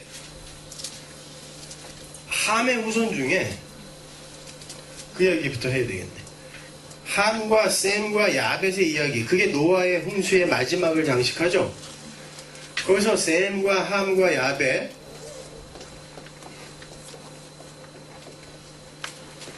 이게 함이 아버지가 벌거벗고 있어요. 벌거벗음이라는 건 아담의 모습이죠. 태초에. 그죠? 죄 지은 아담의 모습으로 다시 돌아가는 거예요. 돌아가서, 그럼 이 죄 지은 아담의 모습은 인간들이 자기들의 선악 구조로 이거 부끄러운 거네, 야 우리가 덮자 이러면 안 되죠. 이게 선악과였잖아요. 어떻게 해야 돼요? 하나님이 덮어줘야 돼요. 그런데 함이 가서 뭐라 그랬냐면 자기의 선악 구조를 갖고 저거 벗었네, 부끄러운 거네, 판단을 한 자체가 선악과 먹은 자의 모습이죠. 그게 죄예요. 그래서 저주받는 거예요. 함과 함의 아들 가나안. 요 가나안이 나중에 모세가 가서 치고, 여호수아와 모세가 치고 들어가는 가나안의 조상이 되는 거예요. 함의 후손은 애굽이고, 그러니까 애굽에서 하나님의 백성들이 나와 가나안을 뒤집어 엎는 거죠. 여기 다 죽이고 나와서, 장자들 다 죽였으니까 여기 다 죽여버리는, 이 저주받을 자들을 다 죽여버리는 이 하나님의 백성의 이야기. 그러나 전쟁의 주체는 하나님인 거, 그 이야기 하려고 여기서부터 출발하는 거죠. 그래서 지금 이 함은 그 벌거벗은 노아 아버지를, 이 시체 냄새가 아직 가시지도 않았을 때예요. 전 세계에 수십억이 죽었어요. 수학자가 그때 계산하니까 그때 당시 이미 전 세계 인구가 수십억이 되었었어요. 근데 그들이 다 죽고 온 세상이 다 시체로 쌓여 있을 때인데 포도주 만들어서 먹고 잠자는 놈이 우리라니까요. 우리예요, 이게. 여기서 길길이 날뛰다가 집에 가서 엄마한테 막 지랄하는 거, 이게 뭐예요? 이게 우리의 모습 아니에요. 연락에 은혜 받았다 그러다가 집에 가다가 도로에서 막 싸우는 애도 봤어, 나는. 여기서 막 울고 찬양하다가 집에 가다가 누구 자기 추월했다고 거기서 서서 싸우고 있더라니까. 이게 우리의 모습이라니까요. 너 벌거벗었다라고 판단을 하여 그게 악이야라고 지들이 마음대로 판단하는 그걸 악이라 그래요. 그러나 셈은 어떻게 했어요? 아버지가 벌거벗고 있자 보지 않고 그냥 가서 덮어버린 거예요. 이게 하나님의 은혜라는 거예요. 하나님이 야 이놈 벌거벗었네 라고 판단하기 시작하면 다 죽어요. 그냥 하나님이 아들 죽여서 그 아들의 가죽으로 덮는 거예요. 그걸 은혜라 그래요. 그걸 십자가라고 한단 말입니다. 그 현실을 알고 가는 거예요. 배우고 가는 거예요. 이 세상에서 성도는. 그런데 이 함의 후예 중에 창세기 10장에 가면 니무롯이라는 사냥꾼이 나오는데 그 사람은 하나님 앞에서 특이한 사냥꾼이라고 그러죠. 이 앞에서라는 단어는 이 히브리어 전치사는 against라는 뜻이에요. 하나님을 대항하는 사냥꾼. 당시에 사냥꾼은 전장에 나가서 혁혁한 공을 세워 왕대접을 받던 사람, 그 사람을 사냥꾼이라고 불렀어요. 그래서 그 니무롯이 뭐였대요? 거기에 보면, 성경에 보면 영걸이었다 그러죠. 이 영걸이라는 단어가 기브린. 아까 노아의 홍수에서 용사라는 뜻이에요. 인간이 하나님 앞에서 고지 꼭대기에 올라가서 용사가 되려고 하는 걸 하나님이 홍수로 싹 몰아버렸죠. 이 기보림, 용사라는 단어가 이 니무롯에게 쓰여요. 니무롯에게 쓰이는데 이 니무롯이 다스리던 나라가 어디냐면 아수르, 바벨론, 신날. 보세요. 이게 다 하나님을 대적하던 하나님 나라죠. 여기서 다 터져 나오는 거죠. 세계 최강국들의 힘을 추구하는 자들의 그 나라가 이 함의 후손, 니무롯, 영걸, 기브림이 되려고 하는 이자의 후손으로 오는 거예요. 그리고 이들이 결국 뭘 만들어내냐면 신할에 뭐가 서요? 바벨론이 서는 거예요. 이 바벨론이 거기 나오는 거예요. 바벨탑. 여기 바벨탑이 서서 하나님이 이걸 때려 부시는 걸 역사라 그래요. 그러니까 바벨탑은 뭐냐면 보세요. 선악과를 따먹고 우리가 하나님처럼 될 거야. 우리가 치마해 입을 거야. 이게 우리가 힘을 합하여 하늘에 오르자. 똑같은 말 아니에요. 그 이야기를 신약에서 율법으로 다시 한번 설명해 주는 거예요. 율법을 주셨는데 율법은 로마서에 보면 뭐 때문에 준 거라 그래요? 너희들이 얼마나 죄인인가를 알려주기 위해 주는 거라 그러지 지켜서 하나님을 기쁘게 하라고 준 거 아니다 그러죠. 그런데 그걸 지키겠다고 나선 사람들이 누구야? 바리새인. 하나님이 이놈 보고 뭐라 그래요? 독사 새끼라 그래요. 이건 뭐예요? 유대인들에게 있어서 독사는 마귀입니다. 마귀. 창세기를 알고 있는 유대인들에게 있어서 이 마귀야. 네가 그걸 어떻게 지켜? 그러니까 오늘날도 이 은혜와 이 복음에 대해서 충분히 설명하지 않고 아이들을 막 선동해서 무조건 착한 일 해, 사회 정화해, 힘써서 일해. 이건 독사 새끼가 하는 말이란 말입니다.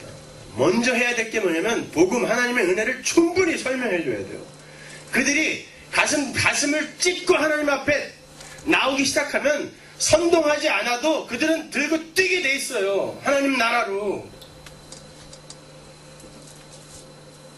근데 이놈의 청년들은 어떻게 하면 나 좀 빨리 선동시켜주세요. 이런 자세로 이걸 뜨거움이라고 착각하고 멍하니 앉아있으니까 거기에 대놓고 그냥 와가지고 근사한 말로 선동 좀 해주면은 열심히 뛰면서 힘들어 죽겠는데 죽으라고 뛰면서 내가 뭔가 하나님 앞에서 지금 뭘 하고 있다라고 착각하고 거기에서 안심을 해요. 이건 잘못 가는 거란 말입니다, 여러분.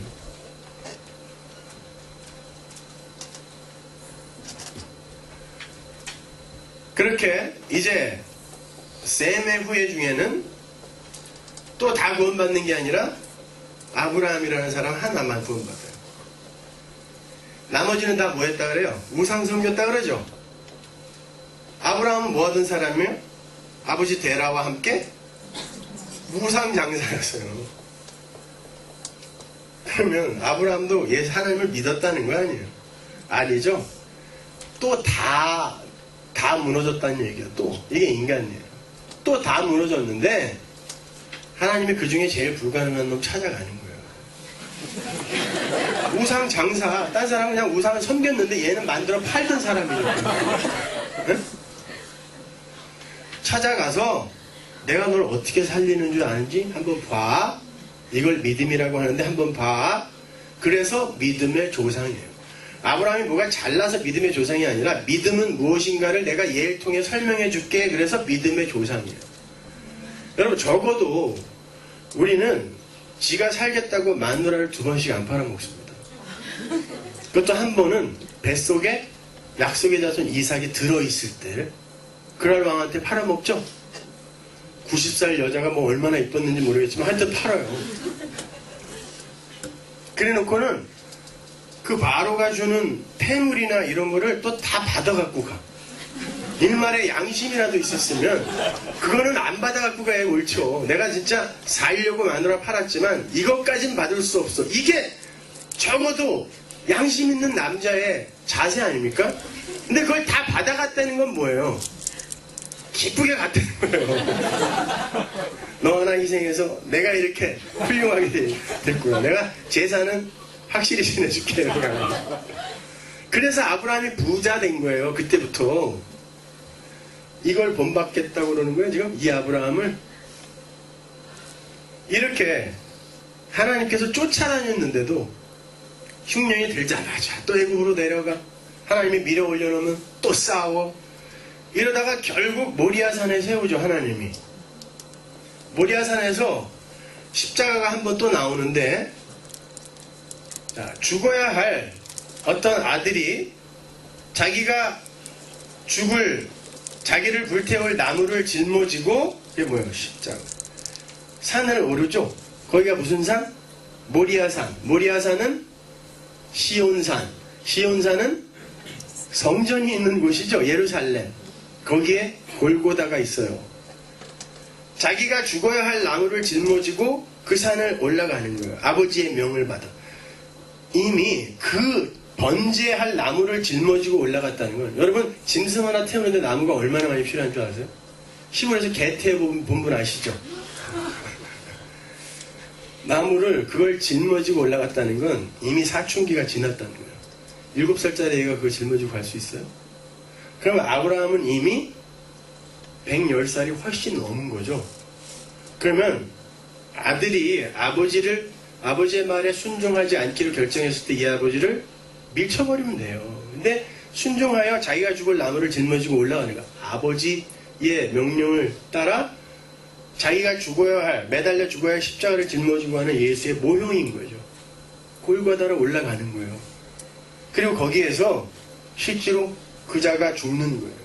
죽는데 하나님이 죽어야 할 자 대신에 어린 양 하나를 마련해 놓는 십자가의 이야기가 모리아산에 등장하는 거죠. 그래서 여호와 일이에요. 여러분이 필요한 걸 하나님께서 미리 준비해 주신다. 이게 여호와 일이 아니라, 어디 가서 그런 소리 좀 하지 마세요, 제발. 아무 때나 쓰고 그래, 그런 말은. 예수의 이야기 하는 거예요. 그게 여호와 일이에요. 예수 이야기. 죽어야 할 이들 대신에 하나님이 예수 준비했다가 여호와 일이란 말입니다. 그렇게 십자가가 여기서 한번 또 나타나고, 이삭의 아들 야곱에 대해서 아까 야곱 강가의 그 이야기를 통하여 또다시 십자가가 한번 죽어야 할 야곱 대신에, 이스라엘 대신에 야곱의 후손 환도병 제라가 부수어짐으로 말미암아 죽어야 할 이가 살아서 승리자 이스라엘이 되는 거죠. 그리고 이때에 70명이 어디는 75명으로 되어 있고 어디는 70명으로 되어 있다고 성경이 일관성이 없다 그러지 말고, 여자를 세면 75명, 안 세면 70명이에요. 그러니까 이 70명이 애굽으로 들어가서 하나의 거대한 민족 이스라엘이 되어서 이제 진짜 개인에서 하나의 공동체의 모습으로 또다시 교회와 십자가를 설명하는 거예요. 준비되어 있는 모세가 하나님에 의해 선택된 자가, 이 사람의 이름은 건져낼 자죠. 건져낼 자로서 먼저 자기가 건져내어지죠. 물에서. 그렇게 우리를 앞서가는 예수의 모형으로 모세가 등장해서 죽어야 할 이스라엘을 애굽에서 건져내어 동쪽으로 다시 가나안으로 끌고 들어가는 거예요. 예수 그리스도의 모형이죠. 그죠? 이제 신명기 여호수아서까지 한 거예요. 그죠? 이게 다 그 얘기예요. 성경이 어려워요? 쉽습니다. 예수로 풀면 성경은 너무너무 재밌어요. 여호수아까지 이렇게 기록이 돼 있고, 그 다음에 인간들이 이제 또 선악과 같고 물고 늘어나죠. 자, 보세요. 여호수아 다음에 사사기가 나오고, 사사기에서는 무슨 이야기가 그려져 있어요? 이들이 가나안에 들어갔는데 그 가나안 땅에서 또 아담의 짓을 또 하죠. 그럼 하나님이 어떻게 해야 돼요? 아주 니네 나 다 죽인다 진짜. 이 이야기를 계속 하세요. 그 선지서예요. 사사기에서도 제가 요즘 수요일 날은 사사기 강의하는데 이제 삼손 이야기 하거든요. 삼손 강의하기 시작하는데, 삼손이 이제 사사기의 마지막 사사죠. 그 전까지는 뭐 기드온이나 무슨 뭐 바락이나 뭐 드보라나 이런 사사 때는 하나님께서 그들의 시대가 태평했다 그래요. 그런데 나중에는 입다 때에 가서는 사사기 시대인데도 이때는 태평이라는 단어가 생략이 돼요. 그리고는 삼손 때 가서 무슨 이야기가 나오냐면, 야 우리 블레셋 치하에서 태평한데 왜 네가 블레셋을 코토를 건드려서 우리를 이렇게 곤란한 지경에 처하게 만들어? 이러는 거예요. 이게 우리의 모습이라니까요. 야 나는 대적의 치하에서 더 행복해. 왜 네가 나서서 괜히 걔네들 건드려갖고 우리 이렇게 불편하게 만들어? 그러고 3,000명이 와서 삼손 사사를 잡아다가 블레셋한테 넘겨줘요. 여러분 복음 전하는 목사는요 교인들한테 그런 취급받습니다. 도대체 너 뭐야? 야 교회 좀 더 부흥시켜줘봐. 그냥 네가 몇 가지만 고치고 몇 가지 해야지 말아야 될 이야기만 안 하면 우리 교회 더 커질 수 있어. 왜 자꾸 그런 소리 해? 갖다가 바치자 결국 마지막에는 어떤 일이 일어나요? 사사가 대적과 함께 죽는 거예요. 그리고는 백성이 살아나는 십자가 이야기가 사사기 이야기예요. 근데 보세요. 여러분 사무엘상과 사무엘하 이 두 개가 이어지는데 보세요. 사무엘상에서는 사울이 주인공이고 사무엘하에서는 다윗이 주인공이죠. 사사기가 어떻게 끝나요? 그들에게 왕이 없으므로 그들이 각기 지소견대로 옳은 대로 행했다 그러죠. 지 맘대로 살았다는 거예요. 왕이 없으니까. 그 말은 하나님을 왕대접 안 했다는 얘기죠. 그러한 자들에게 하나님이 그래? 니들끼리 한번 그럼 왕 세워봐 그랬더니 지들의 선악 구조 그 판단에 의해서 가장 힘이 있는 것처럼 보이는 어깨 하나가 더 컸다는 말은 굉장히 뛰어난 사람이었다는 거예요. 키가 컸다는 말이 아니라 그런 사람을 왕으로 세우더라는 거예요. 힘의 원리 속에서. 근데 이 다윗은 사울의 갑옷을 입혀놨더니 이게 너무 커서 입혀지지도 않아. 약간 소년이에요. 오죽하면은 아버지가 전쟁터에도 안 보내고 도시락 배달이나 시키던 애 걔가 돌멩이 5개 갖고 나가는 거예요. 그게 십자가의 모습이라니까요. 이사야서 53장 니들의 선악 구조로 왕을 세워봐야 그건 안 되는 거야. 내가 세울게 봐. 이게 예수가 이 땅에 오시는 거예요. 구약이 닫히고. 근데 얼마나 초라한 모습으로 왔으면 사람들이 하나도 못 알아봤어요. 그게 바로 이 세상에서의 성도의 모습이라니까요.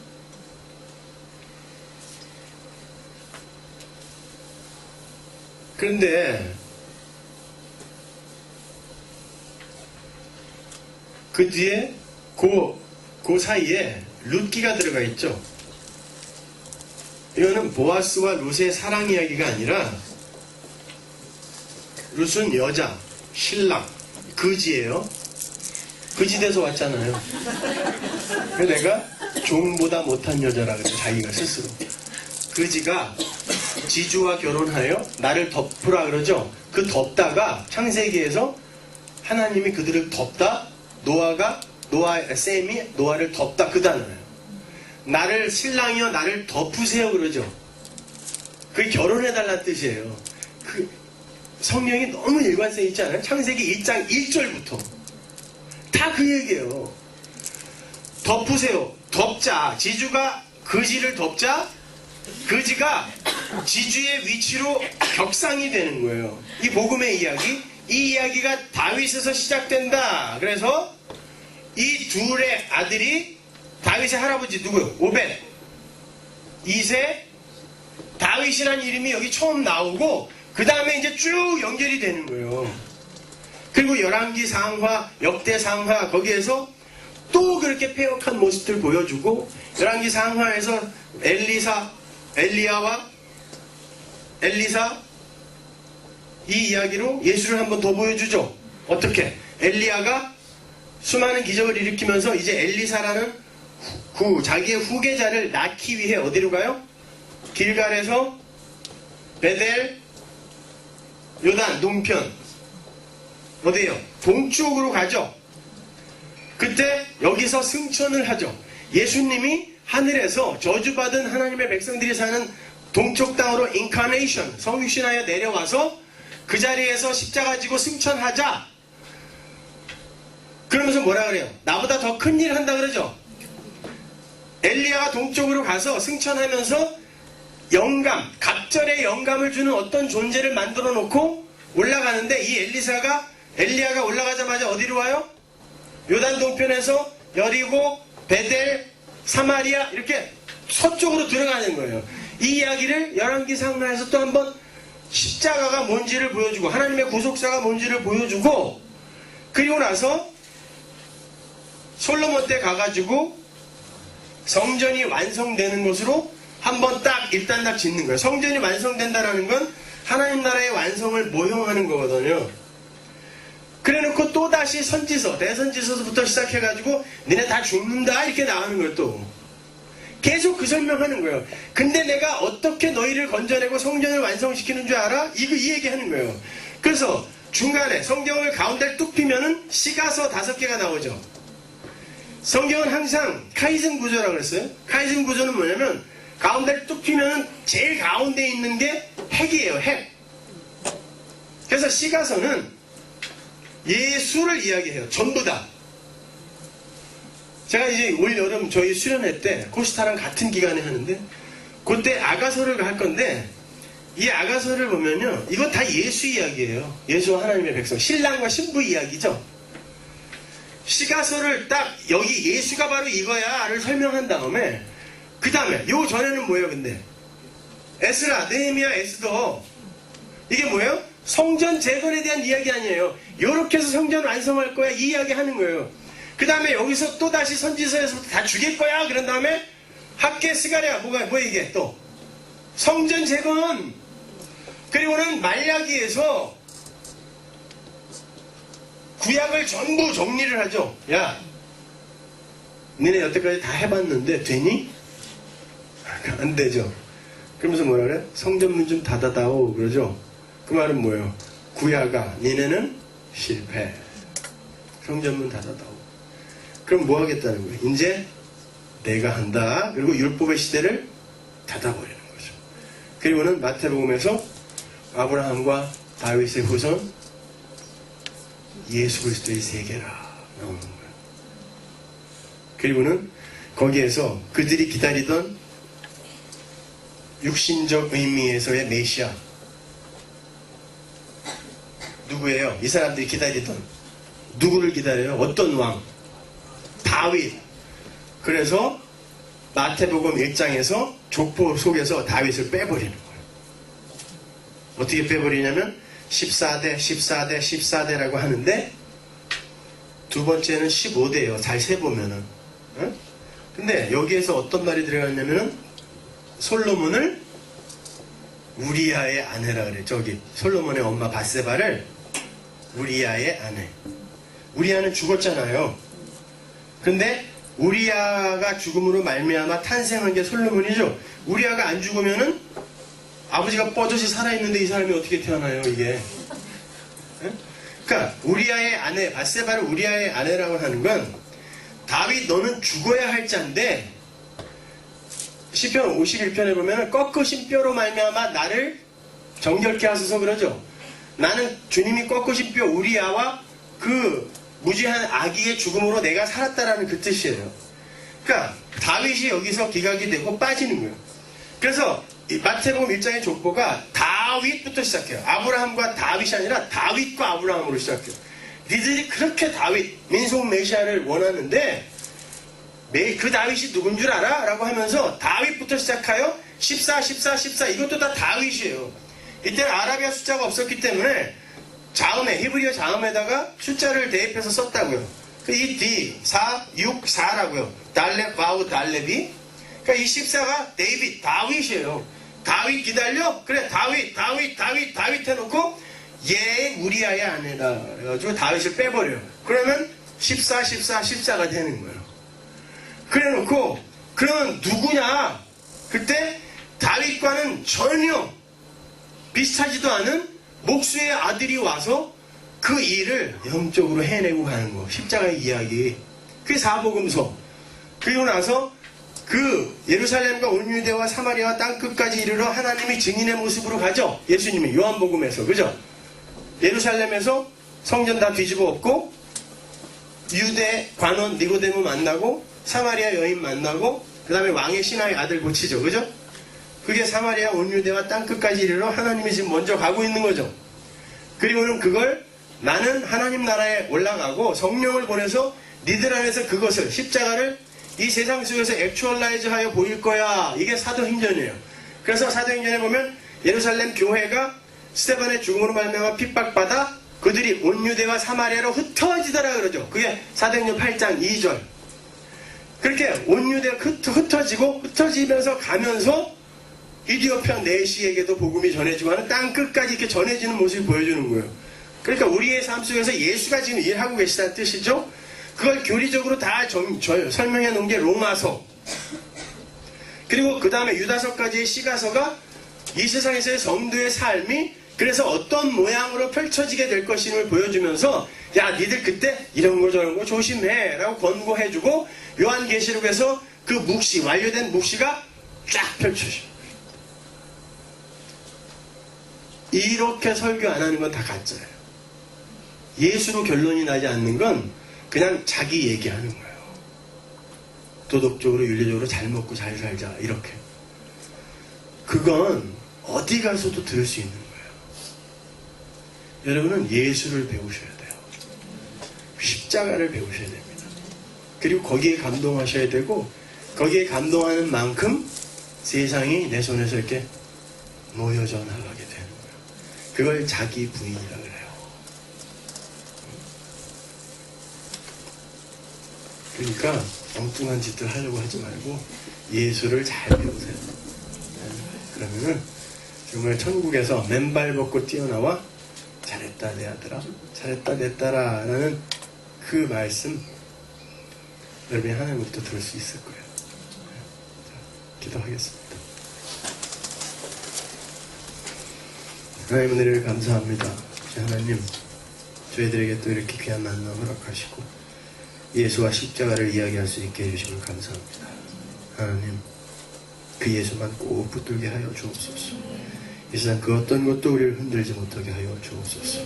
예수님의 이름으로 기도합니다. 시작되겠습니다.